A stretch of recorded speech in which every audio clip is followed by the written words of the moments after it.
Bom dia, boa tarde, boa noite, pessoal. Estamos entrando agora na aula 5, falando sobre a gestão do patrimônio público, parte de recursos materiais, recursos patrimoniais. Então a gente vai dar uma relembrada aí em algumas aulas introdutórias e já vai falar um pouquinho sobre a parte de patrimônio público, beleza? Vamos lá, conceitos iniciais. É prudente iniciarmos este tópico revisando o conceito de recurso patrimonial, já apresentado no início da nossa disciplina. Recurso patrimonial refere-se aos elementos físicos empregados por uma organização que são destinados à manutenção de suas atividades. Então, de forma bem básica, aqueles materiais que servem para a manutenção das atividades. Aqui a gente já trouxe esse gráfico e ele fala, foi quando a gente, de forma cansativa lá, falou que era recurso material no sentido amplo, né? E aí, que é mais abrangente, a gente explicou os recursos materiais no sentido estrito, que são contabilmente entendidos como material de consumo, mas o assunto da aula de hoje são os recursos patrimoniais. Nem sempre a gente pode armazená-los, né? Por exemplo, um prédio, são os materiais permanentes, né? E também a gente tem instalações. Vamos seguindo. Então, é isso aqui, é disso aqui que trata a aula de hoje, recursos patrimoniais, tá, pessoal? Sem ingressar muito na ciência da contabilidade, podemos afirmar que o conceito de recurso patrimonial engloba os de ativo imobilizado e de ativo intangível, assim definidos. Ativo imobilizado são os bens de natureza permanente destinados à manutenção das atividades da organização, como a gente já falou.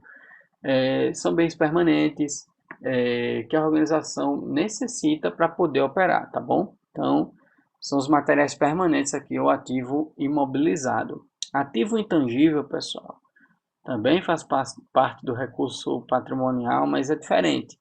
São bens não materiais, abstratos ou incorpóreos, você não pode tocar nele. São destinados à manutenção das atividades da organização.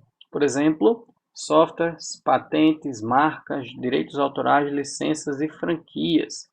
Então, se por exemplo a gente tem um sistema como o BM Patrimônio, que é, ele é um ativo, a gente pode dizer que ele é um ativo intangível, porque a gente não consegue tocar nele, mas ele foi produzido pelo CBMAL, ok? A gente chama muito de ativo intangível, no caso, voltado mais para empresas que produzem esse tipo de ativo, né? Esse tipo de material, esse tipo de produto. Ativos intangíveis, portanto, não podem ser tocados porque não têm corpo, mas podem ser negociados, transferidos ou vendidos. Essas são as características básicas do intangível. Vamos seguindo. De agora em diante, iremos nos ater especificamente aos bens patrimoniais tangíveis, é o que interessa para a nossa aula de hoje, tá bom? Dando sua relevância para as atividades de administração patrimonial. Pelas definições acima, vemos que os conceitos de recurso patrimonial tangível e bem permanente estão intimamente relacionados, como eu já falei anteriormente, tá?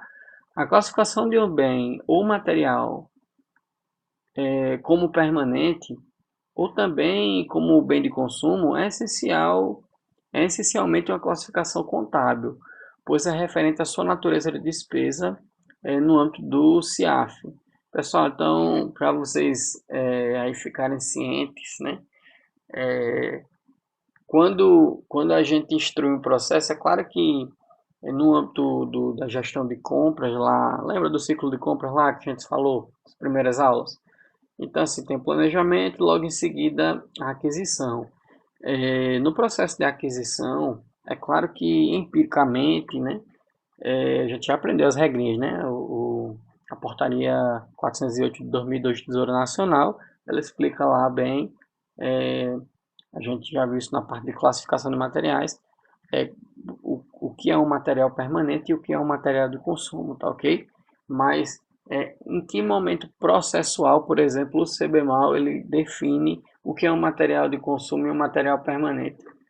Onde é que isso está escrito no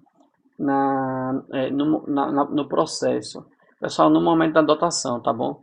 Então, na hora que o processo ele passa pela diretoria de finanças, a diretoria de finanças tem que emitir ali uma dotação orçamentária, se for uma licitação convencional, no momento que vai ser realizada uma compra, e aí nesse momento da dotação orçamentária, né, e aí que a gente se remete ao CIAF, porque é o Sistema Integrado da Administração Financeira do Estado.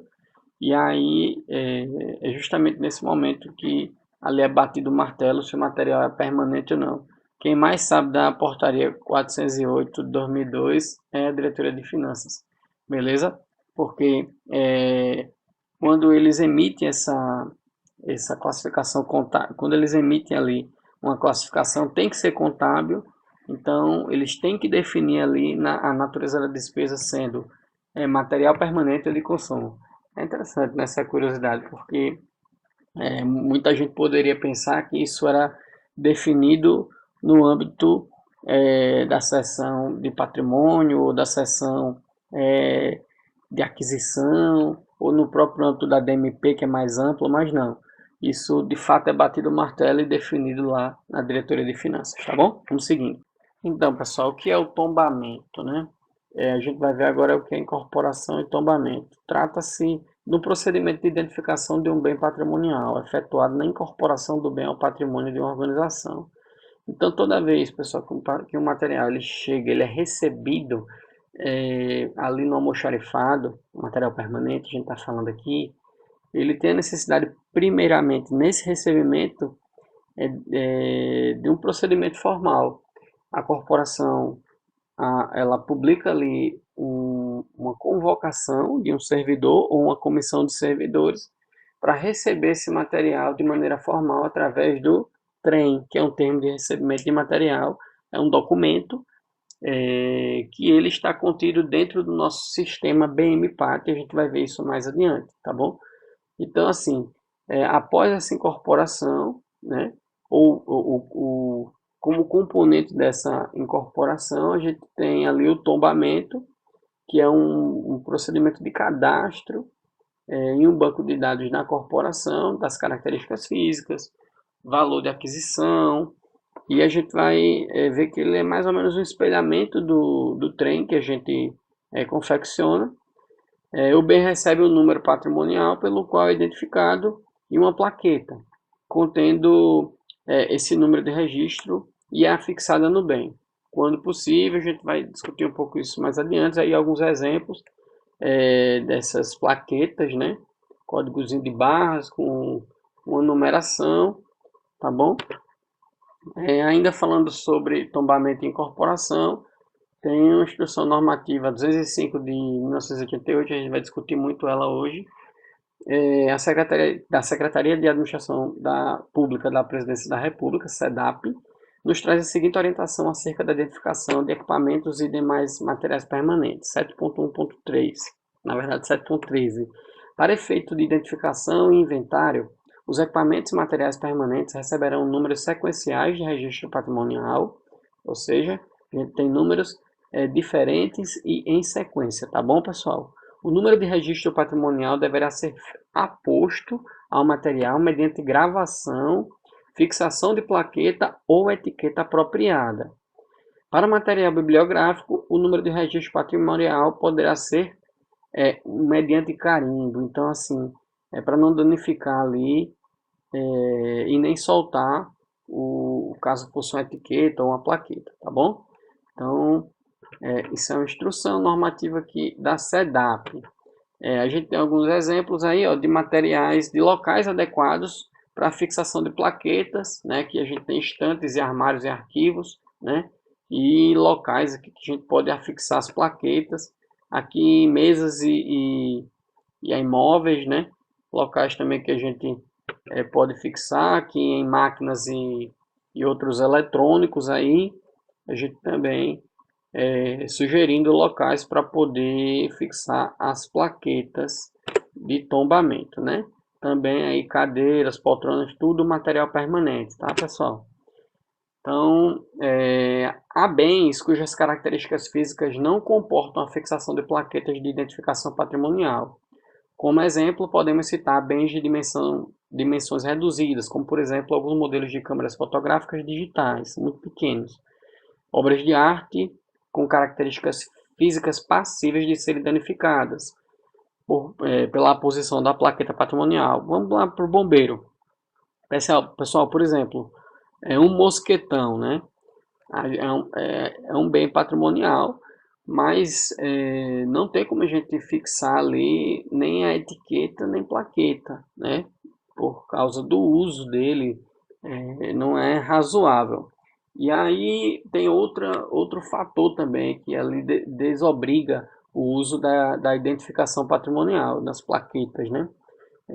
Existe a hipótese de que, se determinado bem permanente foi adquirido por baixo custo unitário, seu controle não seja efetuado mediante número patrimonial, mas sim de forma simplificada. Nesse sentido, vejamos a seguir. Pessoal, antes disso, né, um exemplo bem claro disso aí é mosquetão, tá?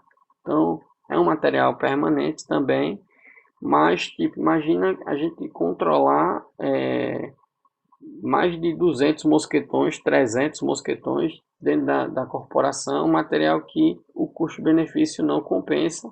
E aí tem deliberação aqui pela Secretaria do Tesouro Nacional, em 2014, o artigo 70 fala o seguinte, né? Observe-se que, embora um bem tenha sido adquirido como permanente, o seu controle patrimonial deverá ser feito baseado na relação custo-benefício desse controle.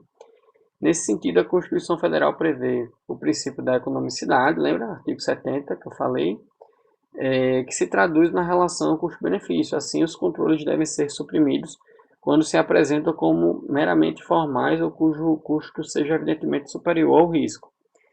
Desse modo, se o material for adquirido como permanente e ficar comprovado que possui custo de controle superior ao seu benefício, deve ser controlado de forma simplificada por meio da relação carga, não havendo necessidade de controle por meio de número patrimonial. No entanto, esses bens deverão ser registrados contabilmente no patrimônio da entidade. Pessoal, então assim, a ADF ela vai atribuir o patrimônio é, como se fosse material permanente contabilmente, tá?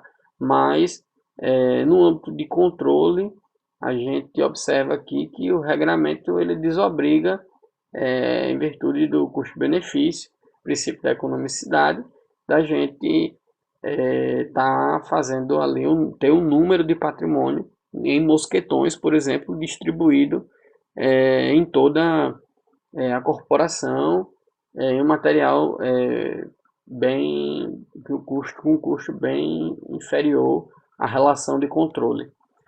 Beleza? Então, superada essa parte de incorporação e tombamento, a gente fala um pouquinho sobre o inventário. O que é inventário, pessoal? Nossa abordagem sobre o conceito de inventário, entendido como uma ferramenta de controle dos estoques dos almoxarifados e dos ativos imobilizados, bens patrimoniais, inicia-se apresentando a definição de inventário físico. Então, a primeira coisa que vocês têm que saber é que o inventário ele não é só para bens patrimoniais, ele é também realizado para materiais de consumo, para estoques nos almoxarifados, tá bom? Esse é o primeiro ponto que eu quero que vocês entendam. E o que é inventário, capitão, de fato? Inventário físico é um procedimento de levantamento físico e contagens dos itens de material em uma organização. Pessoal, o inventário é um cara crachá, é uma fiscalização. O inventário é um apanhado geral dos materiais que existem em determinado quartel, por exemplo. Então, quando o setor de patrimônio ele vai fazer um inventário, por exemplo, do GBS, é porque ele vai conferir se tudo aquilo que está previsto para ter no GBS em termos de estoque de almoxarifado e em termos de bem patrimonial, confere de maneira física. Beleza? Então, isso é um inventário.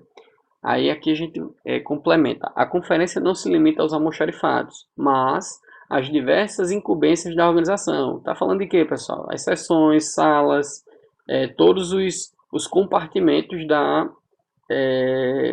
ali daquela organização militar, tá bom? Também são inventariados. em especial com relação aos materiais permanentes tombados e com registro patrimonial. Vamos seguindo? Então, aqui, instrução normativa da Secretaria da Presidência, ela traz aqui algumas orientações para a gente sobre os objetivos do inventário físico, tá bom? Quais são eles? Primeiro, ajuste dos dados escriturais de saldos e movimentações dos estoques com o saldo físico real nas instalações de armazenagem. Então, pode ter uma inconsistência ali dos saldos, tá? Por exemplo, pode ter ali 30 mosquetões e aí a gente precisa corrigir esse saldo. Análise do desempenho das atividades do encarregado. Então, saber se o encarregado do almoxarifado está realizando o serviço dele de forma diligente. O levantamento da situação dos materiais estocados no tocante ao saneamento dos estoques. Então, saber se os é uma avaliação geral, né? Saneamento dos estoques tem a ver com tipo saber se os materiais estão em boas condições, saber se estão sendo bem utilizados, é uma avaliação geral. O levantamento da situação dos equipamentos e materiais permanentes em uso e das suas necessidades de manutenção e reparo. Então, se o material que está lá, ele está sendo usado. Lembra que material no estoque, ele é custo, né? A gente sabe que dentro da gestão de estoque, o material que não está sendo utilizado, ele gera um custo, né? E também materiais que estão lá e estão quebrados, por exemplo, e precisam ser manutenidos. Então, também serve para isso o inventário. E, por fim, aqui, outro objetivo do inventário é a constatação de que o bem imóvel não é necessário naquela unidade. Então, o material está lá, de repente, já há mais de 2 anos, e ele precisa ser remanejado para outro local que tenha uma necessidade maior, tá bom? Então, o inventário ele é nada mais, nada menos do que um cara crachá, tá, pessoal? Ele é ali uma inspeção, digamos assim. E aí, controle, ele serve para controle, né, dos bens patrimoniais, é uma oportunidade ali de acompanhar, fiscalizar e controlar tanto os materiais de estoque como os bens patrimoniais, tá? E como é que se operacionaliza esse inventário físico? Há 2 modos, tá, pessoal, de operacionalizar. Primeiro, o inventário rotativo, o inventário físico rotativo e o periódico, tá? No inventário rotativo, estamos permanentemente contando os itens. Então, ali o gestor, né, o gestor, ele delibera ali de maneira contínua, permanente. Ele seleciona salas, por exemplo, de maneira rotativa e seleciona materiais para que dali continuamente seja verificado, seja averiguado, seja ali inspecionado todas essas questões de inventário dos materiais permanentes e de estoque de cada seção, de cada sala daquela organização, por exemplo. Então, isso é feito de maneira contínua e permanente até se findar ali, dentro do cronograma, até se findar o período fiscal. Então, a vantagem é que você não paralisa as atividades de organização, né?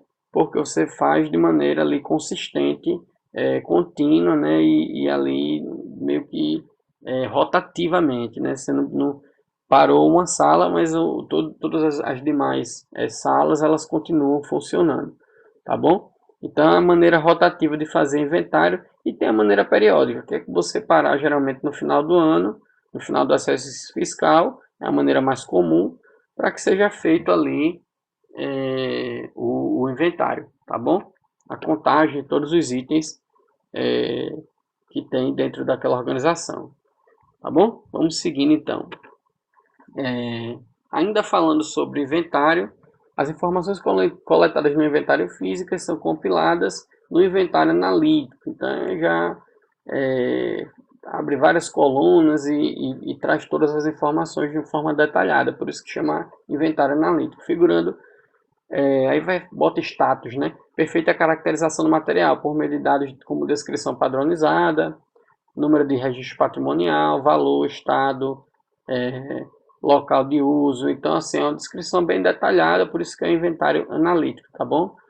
E aí também tem deliberação da SEDAP, né?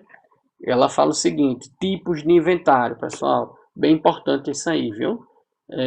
Inventários físicos anual. Então, é aquele inventário físico que é feito ali no final do exercício fiscal, tá bom?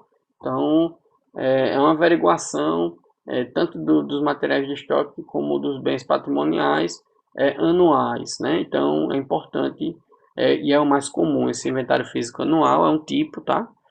O outro tipo é inicial, então ali está se iniciando uma unidade gestora e nesse momento inicial é feito ali um inventário, transferência de responsabilidade. Então saiu, por exemplo, um gestor público, entrou outro dentro daquela unidade gestora, dentro daquela organização militar, por exemplo. Então ali é transferido, é feito um inventário para poder fazer uma transferência de carga e aí é importante nesse momento ser feito, né, o inventário. Extinção e transformação. Então a unidade por algum motivo qualquer que seja, ela foi encerrado os trabalhos dela, então vai ser feito um inventário ali para que aqueles materiais eles sejam movimentados. E eventual, o inventário eventual é aquele inventário que é de fiscalização, né? Ele é feito assim inoportunamente para verificar dentro no momento surpresa se ali existe tá sendo feito pelo encarregado do inventário todo o controle dos bens de maneira correta, tá bom? Então, seguindo agora, encerrando essa parte do inventário, a gente vai falar um pouquinho sobre movimentação de bens patrimoniais. Capitão, em qual situação, né, acontece, quais são os motivos para poder a gente ter essa movimentação? Primeiro, requisição de um cliente interno. Então, por exemplo, a gente aqui está solicitando que seja transferido o desencarcerador, por exemplo, de União dos Palmares para a GBS. Houve como um acordo entre os quartéis e aí está sendo transferido aqui do GBS, do terceiro GBM lá em União. Então, a gente solicita, né? E aí existe um acordo e esse material ele é movimentado de uma organização militar para outra organização militar, é uma possibilidade. Devolução. Devolução é quando o material a gente recebeu, mas aquele material por algum motivo a gente não está precisando, então a gente movimenta esse material devolvendo ele. Recolhimento. Então, eu já falei sobre isso, né? Aquele material que ele, por exemplo, ou tá ali precisando ser manutenido, ou aquele material está ali sobressalente, não está em uso e está sendo ali ou remanejado ali, movimentado para uma unidade de conserto, no caso o nosso centro de manutenção SEMAN, ou ele vai ser movimentado para uma outra unidade, caso ele esteja em condições de uso, para outra unidade para ter para ele não ficar ocioso, tá bom? Transferência, eu já falei também, é aquele tipo de movimentação onde, por exemplo, existe o gestor daquela organização militar, ele é transferido, e aí o que vai entrar, a carga tem que ser transferida para o nome dele, tá bom? Porque ele é o responsável pelos bens patrimoniais. Então, são essas situações aí de movimentação de bens patrimoniais. Muito importante isso aqui agora, tá? Modo geral, a movimentação de bens patrimoniais não pode prescindir de dois documentos: termo de responsabilidade e o guia de transferência de material. Esses documentos, pessoal, eles são substituídos no nosso BMPAT pela assinatura eletrônica, tá? Então a gente tem às vezes a gente tem a transferência de material, inclusive que é impressa, e o termo de responsabilidade e a assinatura, então fica constando lá no sistema que esse material ele foi recebido, seja um bem patrimonial ou inclusive material de estoque também, dentro da unidade por determinado militar, tá bom? Superado isso, a gente vai falar um pouquinho da depreciação. Então, é o seguinte, né? Um material que a corporação, o bem patrimonial que a corporação adquire, Ele vai passando o tempo, esse material com o uso ele vai ali perdendo o seu valor, vai depreciando e também assim, às vezes a tecnologia dele se torna obsoleta e esse material ele também vai se depreciando, mais ou menos nessa pegada aí. O conceito é o seguinte: a depreciação é o declínio do potencial de geração de serviços por ativos de longa duração, ocasionada pelos seguintes fatores: deterioração física, desgaste com o uso e obsolência. Tá bom? Esse é um conceito de 2014 da Secretaria do Tesouro Nacional. Em dezembro de 2010, essa mesma secretaria ela lançou o Manual de Regularização Contábil. A gente vai ver aqui alguns conceitos relacionados a esse manual, tá bom? Porque ele traz ali esse mesmo conceito e conceitos ali próximos que são importantes para a gente entender ali o que permeia a depreciação, tá bom? Vamos seguindo. Então, ó, quais são esses principais conceitos? Primeiro, depreciação, a gente já falou, redução dos valores do bem pelo desgaste ou perda da utilidade por uso, ação da natureza ou obsolência. Vida útil econômica.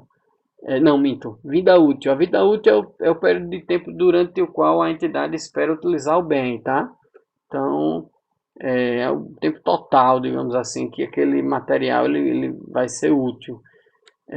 Só que tem um período, pessoal, que a gente chama de vida útil econômica, que por exemplo, no caso de um carro, né, a vida útil econômica de um automóvel, por exemplo, pode girar em torno de 5 anos, depois da qual ele se torna antieconômico. Então, depois de 5 anos, pessoal, o carro começa a quebrar, começa a dar uma série de manutenções que o carro novo não era submetido àquilo. Então, a vida útil econômica daquele carro, ela já chegou, quando chega ali em torno dos 5 anos, tá bom?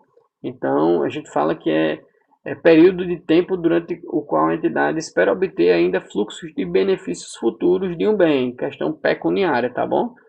Então, a gente vê, por exemplo, veículos nas ruas com mais de 20 anos de funcionamento, ou seja, a vida útil do automóvel ela é bem longa, mas a vida útil econômica, ou seja, quando ele começa a quebrar a coisa e tal, é em torno de 5 anos, tá bom? Então existe essa diferença aí. Valor residual. Valor residual, pessoal, é o valor que aquele bem ele vale no final da sua vida econômica, no final da sua vida útil econômica.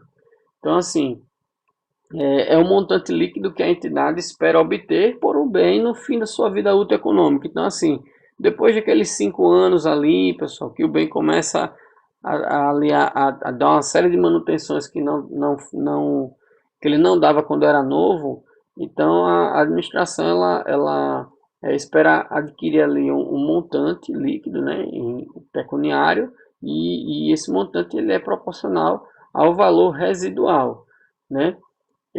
Aí aqui ele complementa, deduzidos os gastos esperados para sua alienação, também ou seja, o valor residual ele inclui o final o montante líquido que você adquire inerente ao fim da vida útil econômica do bem e também os custos, né, inerente ali à alienação do bem, né, que é a venda do bem. Aí ele chama assim, é o bagaço da laranja, ou seja, é aquilo que sobra, né? Não é a laranja, não é o suco da laranja, é o bagaço. É aquilo que sobrou naquele momento que a administração foi vender até o momento que o bem ele estava sendo já antieconômico. Então, ele, de uma forma que até espirituosa, ele diz que é o bagaço da laranja. O valor depreciável, pessoal, é o seguinte: é o valor que foi adquirido aquele bem, o valor original, menos o valor residual. O valor residual é o valor que o bem está valendo, como a gente já falou, naquele momento ali. E aí você vai saber o quanto o bem depreciou. É o suco que sai da laranja, né? Então, assim, é o quanto ali, digamos, aquele bem ele sucumbiu em termos de valores, o quanto ele depreciou.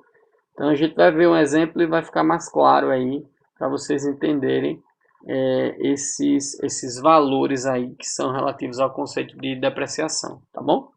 Vamos seguindo.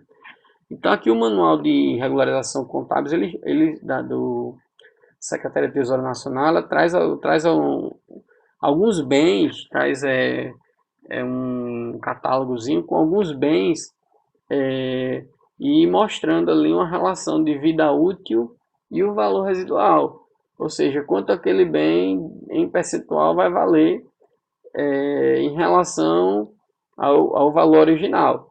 Então, vamos lá, para um exemplo aqui, esse terceiro item aí, que é aparelhos e equipamentos de comunicação, a vida útil dele considera-se 10 anos. E aí, após 10 anos, o valor residual é de 20%. Mas como assim, capitão? Vamos lá. Então, depois de 10 anos, por exemplo, você, no aparelho telefone, que custou em 2003 R$ 200, né?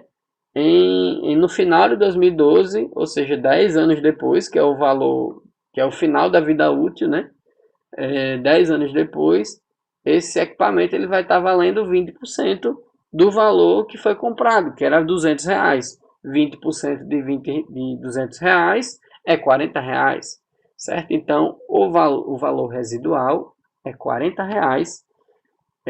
E aí a pergunta que eu faço aqui, é claro que a gente fala de valor depreciável quando, do ponto de vista da administração, quando a gente está vendendo ali, quando a gente está trabalhando com a vida útil econômica. Mas trabalhando com o que a gente tem aí nesse exemplo, o valor depreciável ele seria o que, pessoal? Seria o valor original do celular, do telefone, minto, né? Do aparelho telefone, que era R$ 200, menos o valor residual. Então, o valor residual 40. Então, o valor que depreciou, o valor depreciável foi de R$ 160. Ou seja, em 10 anos, esse aparelho de telefone depreciou R$ 160, que corresponde a 80% do valor inicial do bem, tá bom?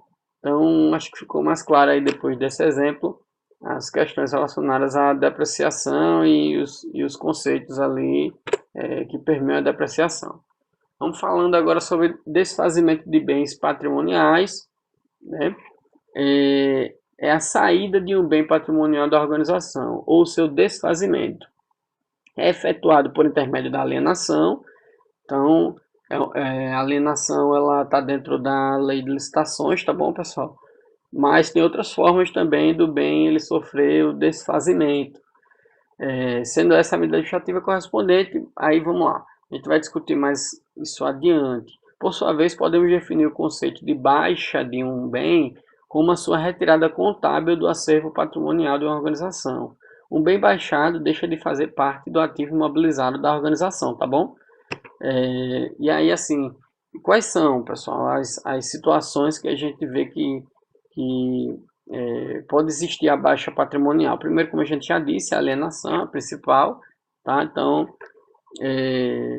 principalmente quando a gente fala de concorrência e leilão, então, são as formas de venda por parte da administração, comodato, empréstimo do bem, destruição, aí a parte, de fato, quando o bem está inservível, a gente vai ver também isso mais para frente, exclusão de bens do cadastro, extravio, roubo, sinistro também é possível, exceção também é possível no sentido, extravio, roubo e sinistro é intuitivo, mas exceção, por exemplo, tem um prédio público ou um terreno que é cedido ali ao bombeiro, por exemplo, para fins de construção de um quartel, né, para fins de uma boa parte dos nossos imóveis, dos nossos agrupamentos, eles são imóveis cedidos ali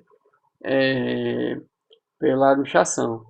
Beleza? Aí a gente complementa aqui falando que o número de patrimônio de um bem baixado jamais deve ser repassado a outro bem, tá bom? Isso é muito importante. Quando o bem é baixado, seu número patrimonial passa a fazer parte de um banco de dados gerenciado pelo setor de administração patrimonial da organização, referente a itens patrimoniais desincorporados. E, por exemplo, se for um extravio, roubo, sinistro, né, esses materiais eventualmente podem ser reincorporados e o número de patrimônio dele restituído ao mesmo bem. Tá bom? Então a gente não pode repassar para outro bem o mesmo número de patrimônio. Muito importante isso. Além disso, pessoal, são condições necessárias à alienação de bens. Então, a gente falando ainda de desfazimento, parte de venda, né, do bem por parte das organizações. Então, como é que faz, capitão, essa questão da alienação? Então, tem de duas formas, pessoal. Se forem bens imóveis, é de um jeito, e se forem bens móveis, é de outro jeito, tá? Por exemplo, se forem bens imóveis, precisa de autorização legislativa. Então, o processo vai ter que passar na Assembleia, tá bom? A não ser em relação a entidades paraestatais, ou seja, se tiver ONG, aí não precisa ter autorização legislativa, mas precisa ter a licitação. A avaliação prévia em todos os casos também. Ao compararmos a alienação de bens móveis e imóveis, devemos ter em mente a seguinte regra geral. Então, para bens imóveis, pessoal, por exemplo, um prédio, né, se a administração quiser se desfazer através de alienação, precisa de autorização da Assembleia, de ser demonstrado o interesse público, né, tem que ter uma avaliação para a gente ter uma ideia ali de mercado e a licitação, né, que é a concorrência ou leilão, tá bom? Isso para bens imóveis. Para bens móveis, ali você não precisa, aí fica suprimida a fase da autorização da Assembleia. Então tem licitação do mesmo jeito, anteriormente você demonstra o interesse público, faz uma avaliação do mercado e ali o processo ele transcorre para fins de concorrência ou leilão, tá bom? São aqueles bens de prefeitura, do estado, que vai para aquelas agências credenciadas, leilões Freire, por exemplo, e os materiais ali, eles são arrematados ali por particulares, tá bom? Então, é uma das formas de desfazimento de bens patrimoniais. E aí a gente vai falar um pouquinho agora de um procedimento quando o material ele é considerado inservível, tá? Antes disso, o decreto federal aí 99658 de 30 de outubro de 1990 regulamenta no âmbito da administração pública federal o reaproveitamento, a movimentação, a alienação e outras formas de desfazimento de material. E a gente pode destacar aqui, pessoal, nessa norma, a inutilização ou abandono de material permanente irrecuperável. Como é que faz isso? Né? Que é a famosa descarga do material, que o setor nosso de patrimônio fala que é um procedimento mais difícil do que os que a gente viu até agora, como a alienação, por exemplo.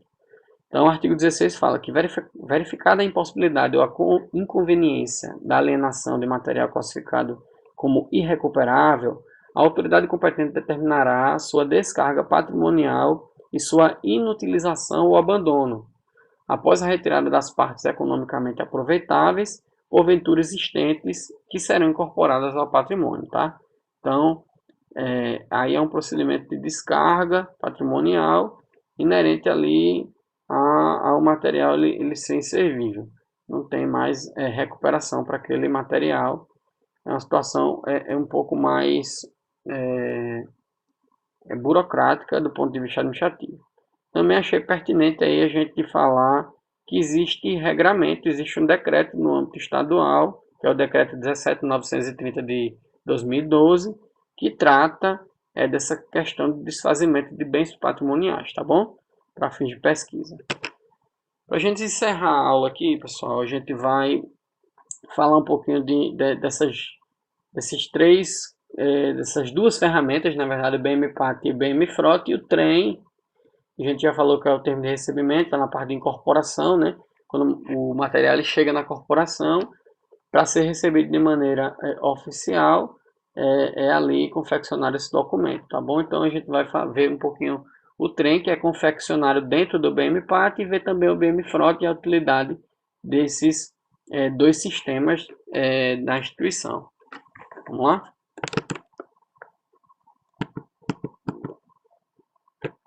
Então aqui são os sistemas, né? A gente vai ver aqui primeiro o BMPAT.